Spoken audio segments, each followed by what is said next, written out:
राना साहब, कराची का बनेगा क्या? सिंध हुकूमत तो ब्लेम करती है वफाकी हुकूमत को और एमक्यूएम को। एमक्यूएम फंड्स का रोना रोती है, लेकिन अगर आप देखें तो लोड शेडिंग का जो अजाब है वो अवाम का जीना मुहाल कर चुका है।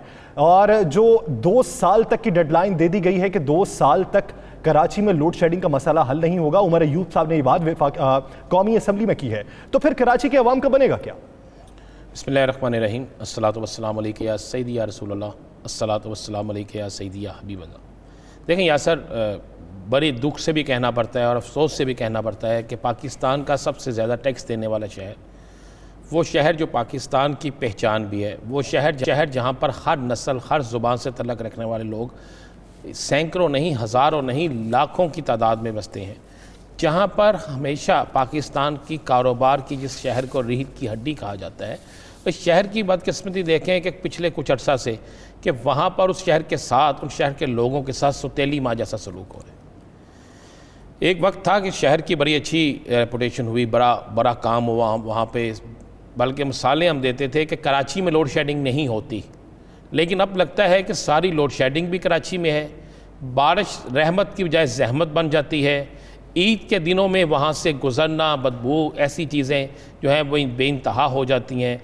कराची की हस्पताल जो है वो इस तरह लगता है कि जैसे किसी ऐसे देहात का अस्पताल है जहाँ पर कोई पूछने वाला ना हो। और कराची के सूरत हाल पर सबसे जो खौफनाक इस वक्त पोजीशन है, पीपल्स पार्टी कराची का होने का क्लेम करती है, लेकिन कराची के लिए कुछ नहीं करती। एमक्यूएम हुकूमत का हिस्सा है इस वक्त, लेकिन वो भी हुकूमत के आगे प्रोटेस्ट कर रही है कि कराची के लिए कुछ करें। ख़ुद तहरीक इंसाफ के अरकान असम्बली जो हैं वो कराची के लिए प्रोटेस्ट कर रहे हैं, तो फिर क्या वफाक और सूबे चले एक दूसरे पर इल्ज़ाम कराची तो करें, उनका हक भी है, सियासी जमातें इसी तरह करती हैं, लेकिन कराची का मसला ना तो अभी तक वफाक ने हल किया है ना सूबों ने हल किया है। ज़िली हुकूमतें बहुत बाद में आती हैं, अगर उनके पास फंड्स होंगे तो फिर देखा जाएगा। मौजूदा सिनेरियो में तो कुछ भी नहीं है, लेकिन पंजाब और वफाक जो हैं वो आपस की लड़ाई की सज़ा, और सूबा जो है वो एमक्यूएम के साथ अपने इत्तेहाद ना होने की सज़ा जो है वो कराची को दे रहा है, और कराची को मिलने वाली सज़ा जो है उसके नताइज पूरे पाकिस्तान को भुगतने पड़ेंगे। अमीरुल हक साहब, आपने आज ही गुफ्तगू की कि आप लोड शेडिंग के इस मसले को उठाएंगे भी, कि इलेक्ट्रिक के खिलाफ एहतजाज भी करेंगे, और पार्लियामेंट के बाहर धरना देने का भी आपने ऐलान किया। किसके खिलाफ एहतजाज करेंगे? हुकूमत में तो आप खुद हैं, और अगर बात की जाए 27% जो शेयर हैं के इलेक्ट्रिक में वो तो वफाकी हुकूमत के हैं, तो वफाकी हुकूमत तो आपके साथ इत्तेहादी है, तो फिर अब तक ये मसाइल हल क्यों ना हो सके? ये एक दूसरे पर उंगलियां अभी तक क्यों उठ रही हैं? देखिए, मैं आपके दोनों सवाल का जवाब देता हूं। सबसे पहले आपका कि आप एहतजाज किसके खिलाफ करेंगे। यस, एमक्यूएम पाकिस्तान ने आज पार्लियामेंट में ऐलान किया है कि एमक्यूएम पाकिस्तान के सेनेटर, अरकान कौमी असम्बली, सूबाई असम्बली, मेयर कराची और मेयर हैदराबाद तमाम लोग मंगल के दिन इंशाअल्लाह ताला पार्लियामेंट हाउस के सामने धरना देंगे, टोकन धरना देंगे। अब सवाल ये पैदा होता है, यस, एमक्यूएम पाकिस्तान देखें एक जमहूरी पार्टी है, ये जमहूरी असूलों पर यकीन रखते हुए अपनी सियासी जद्दोजहद कर रही है। उसमें तरीक़ाकार क्या है? नंबर 1, सबसे पहले हमने प्रेस स्टेटमेंट जारी किया, नंबर 2 प्रेस कॉन्फ्रेंस की, नंबर 3 असम्बली में आवाज़ बुलंद की, और नंबर 4 स्टेप पे असम्बली के बाहर धरना।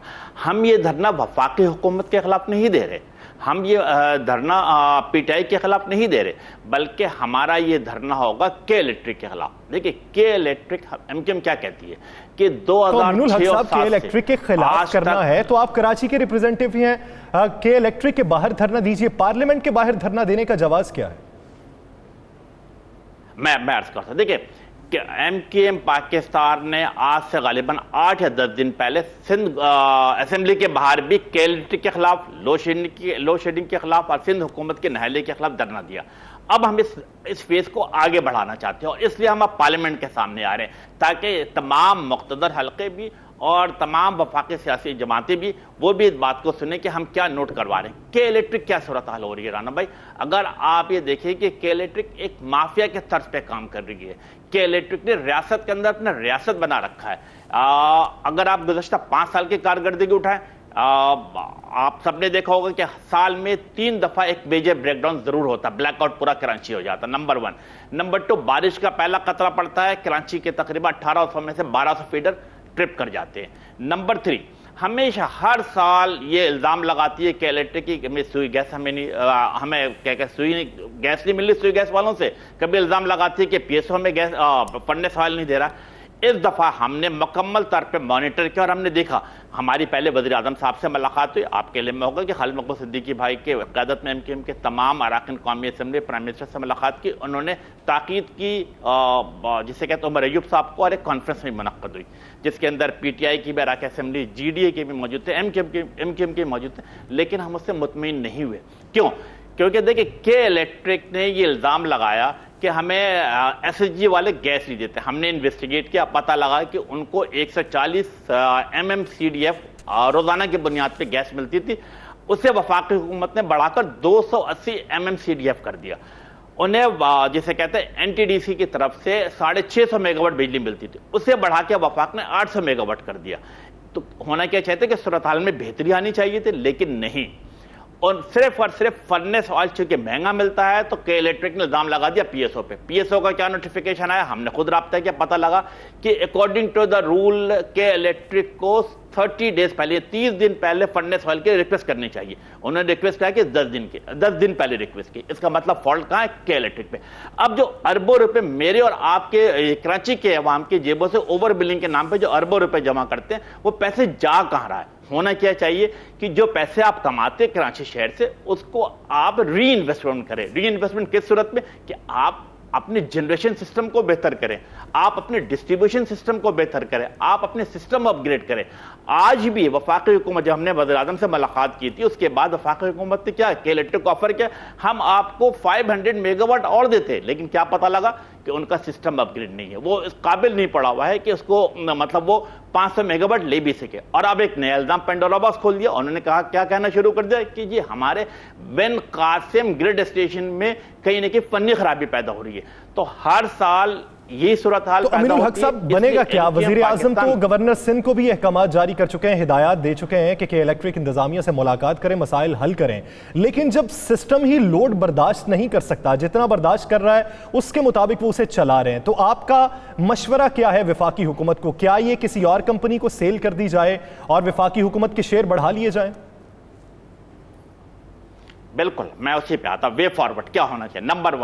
نمبر ون ہونا چاہیے کہ پارلیمانی کمیٹی تشکیل دی جائے جو کے الیکٹرک کے معاملات کو دیکھے کہ ان کے انکمنگ آمدنی کتنی ہے اور وہ ری انویسٹمنٹ کتنے کریں۔ نمبر 2 بالکل میں آپ کے اس بات سے 100% اتفاق کروں گا کہ آپ نے جو مشورہ دیا ہے، جو آپ نے بات کی، کراچی کے عوام کے دل کی آواز ہے کہ کے الیکٹرک کی موجودہ انتظامیہ کو برطرف کیا جائے اور اس کی جگہ پہ نئے انتظامیہ لے جائے جو صاف و شفاف طریقے سے کام کرے اور تمام چیزیں منصفانہ جیسے کہ کرسٹل کلیئر طور پہ نظر آئے کہ کتنے پیسے وہ کما رہے ہیں، کتنے پیسے ری انویسٹمنٹ کر رہے ہیں، کتنے پیسے وہ ڈسٹریبیوشن پہ لگا رہے ہیں، کتنے کیا چیزیں وہ سسٹم اپ گریڈ کر رہے ہیں۔ آج یہ دعویٰ کرتے ہیں کہ جی 3500 میگا واٹ ہمیں روز کی ضروریات ہے، اور ان کی ریکوائرمنٹ کتنی ہوتی ہے، وہ کتنا پیدا کر رہے ہیں؟ وہ 1900 سے زیادہ پیدا نہیں کر رہے میگا واٹ۔ اب سوال یہ پیدا ہوتا ہے کہ اس گیپ کو کون فل کرے گا؟ یہ کے الیکٹرک کی ذمہ داری بنتی تھی۔ وفاقی حکومت سے جتنا کچھ ہو سکتا تھا وہ اپنی کوشش کر رہی ہے۔ اسی طریقے سے NEPRA is a regulatory body to look after all those thing, لیکن میں سمجھتا ہوں کہ نیپرا کی کارکردگی پر بھی سوالیہ نشان ہے۔ ہم تو بالکل کل پھر آپ جا رہے ہیں؟ نیپرا نے جو کل عدالت لگانی سٹیک ہولڈر کو بلایا، کل پھر جا رہے ہیں وہاں پہ؟ آن لائن شرکت کریں نا وہاں پہ؟ بالکل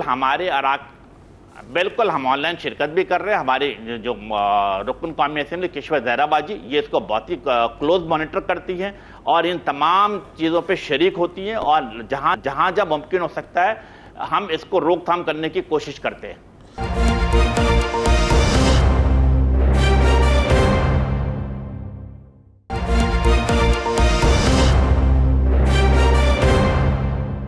آنے والے دنوں میں پیپلز پارٹی اور مسلم لیگ نون بھی ایک ABC بلا رہی ہے، کیا MKM اس میں بھی جائے گی؟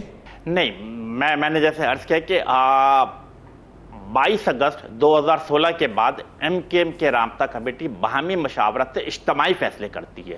اگر یہ دعوت نامہ آئے گا تو MKM کی رابطہ کمیٹی بیٹھے گی، مشاورت کرے گی، پھر فیصلہ کریں گے۔ لیکن ہم جن فورم پہ جاتے ہیں، رانا عظیم بھائی، یاسر صاحب، کہ 18ویں ترمیم یس ہم کھل کے اپنا موقف بیان کرتے ہیں، نیشنل فائننس کمیشن اس کے ساتھ پی ایف سی یعنی کہ پروونشل فائننس کمیشن کی تشکیل کے کھل کے بات کرتے ہیں، ہم آرٹیکل 140A کی بات کرتے ہیں کہ لوکل گورنمنٹ کو مضبوط کیا جائے۔ تو جہاں جہاں ہمیں اس فورم پہ بات کرنی ہوتی ہے ہم کسی بلا خوف و خطر اس پہ گفتگو کرتے ہیں اور قائل کرنے کی کوشش کرتے ہیں۔ الحمدللہ میں سمجھتا ہوں کہ اب ایک بڑے تعداد میں